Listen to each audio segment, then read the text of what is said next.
South Africa is left in shock and dismay this evening upon confirmation that 92 new arrest warrants have been issued reportedly against some of the most senior and influential members of the African National Congress ANC.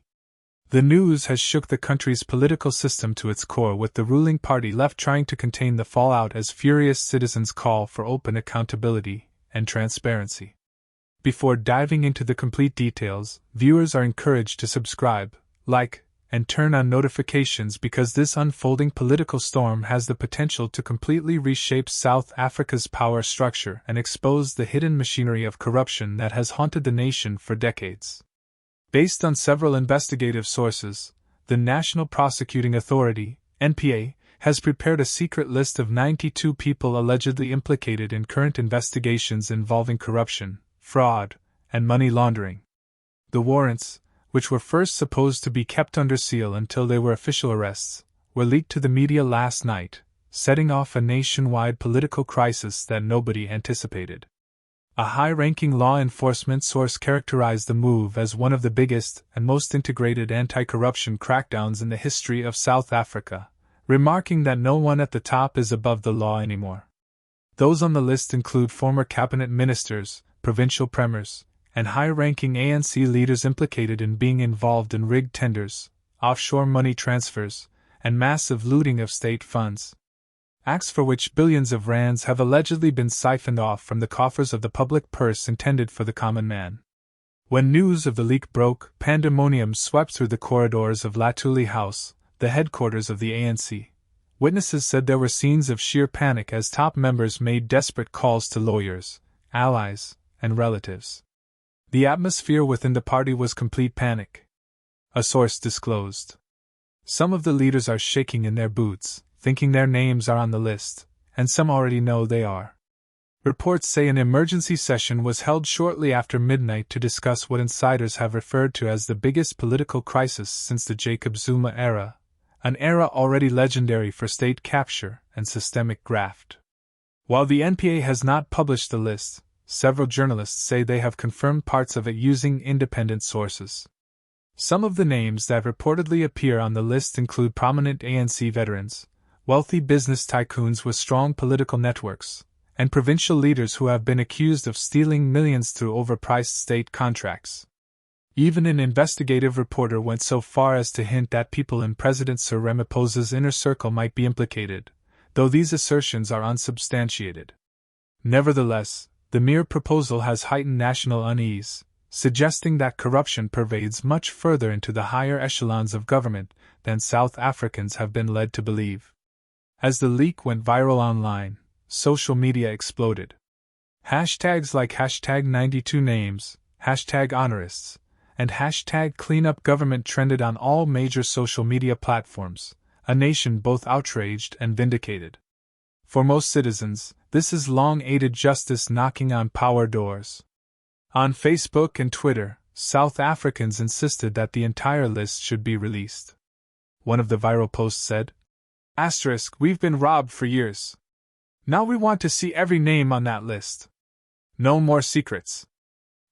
Protest organizations soon organized countrywide protests, including marching to the union buildings in Pretoria and provincial government premises calling for unconditional resignations and the disclosure of all by the ANC leadership. In the midst of the escalating unrest, President Ramaphosa is at the center of a historic test of leadership. His office issued a short statement calling on the people to be patient and let due process run its course. But his critics allege he is doing it on purpose to give his supporters protection. Political commentators caution that the crisis would further split the ANC, exacerbating the already perilous divisions between the opposing camps. If Ramaphosa moves against his own supporters firmly, he ends up distancing his own people. Political analyst Leo Matiba clarified. But if he remains quiet, he'll look complicit, and that might be the end of his presidency. Either way, the stakes have never been higher. The NPA, for its part, maintains that outright arrests could be made in weeks with the compilation of the individual case files and the issuance of the warrants. Sources in the Hawks, the country's top anti-corruption unit, verify that specialized task forces have already been dispatched in several provinces to ensure that priority suspects are unable to leave the country or destroy evidence. If these claims are true, South Africans may soon see a spate of high-profile arrests of some of the country's most familiar names in national politics. Legal analysts caution, though, that should the current or former ministers be brought to court, it might trigger a constitutional crisis, pushing South Africa's legal and political institutions to their limits as never before. Within Latuli House, damage control activities have allegedly gone into top gear. The ANC spokesperson officially denounced the leak as an orchestrated attempt by political rivals to destabilize the party before the 2026 elections. But the critics say the excuses no longer ring true with the people. You can call it a conspiracy every time the truth comes out.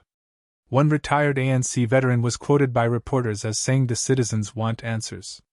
In the National Executive Committee, NEC, things are reportedly at boiling point, with some groups calling for total cooperation with the investigators while others insist on an in-house investigation to manage the story and limit reputational fallout.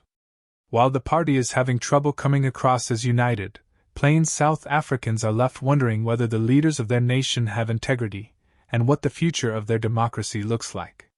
Civil society groups and anti-graft vigilantes are calling for total transparency, calling on the NPA to disclose the list to regain trust in the justice system. For years, political elites have acted above the law, one activist exclaimed in a televised interview. If the NPA desires to demonstrate it is for justice, this is the time. Most citizens concur, asserting that any effort to hide the names would weaken further the public trust in the government and law enforcer institutions. It is also being monitored by international observers. A number of diplomatic sources have been said to voice concern over the possible effect on regional stability, considering South Africa as a prominent political and economic force in the continent. Market analysts forecast that markets might respond vigorously to the news upon the actual process of formal arrests, considering the lack of clarity over the leadership of the country. Even with the upheaval, some analysts believe this scandal, if embraced openly, could eventually make South Africa's democratic system stronger by demonstrating that even the most entrenched can be brought to book. At home, the atmosphere among the public is a combustible blend of rage, expectation, and guarded optimism. Grassroots organizations in Johannesburg, Cape Town, and Durban are organizing candlelight processions and public forums on corruption, a sign of increasing demand for civic participation. For others, it is not only a scandal, but a reckoning for political betrayal over the years and economic inequality. For some, it might be a watershed moment, an opportunity for the country to purge itself of deep-seated corruption and start afresh. For others, the fear is that it will turn into another cycle of promises and political scandals. South Africa is at a crossroads in its history. If these 92 arrest warrants are followed through with actual prosecutions and convictions, the operation might be the most sweeping anti-corruption purge in the nation's democratic history. But if the process becomes manipulated or mired under red tape and political spin, it might instead reveal the full depth of systemic decay and annihilate what remains of public confidence in government. The coming weeks will not only decide the fate of the ANC, but will also try the integrity of South Africa's justice system, leadership, and democracy itself. Would you expect these arrests to lead to real accountability? Or will this become another scandal that dies away in silence? Let us know what you think in the comments below. And don't forget to subscribe, like, and turn on notifications so you don't miss our next update as this historical saga unfolds. Because one thing is certain, the walls are closing in. And for the first time in a very long time, the truth is no longer afraid to knock on the doors of power.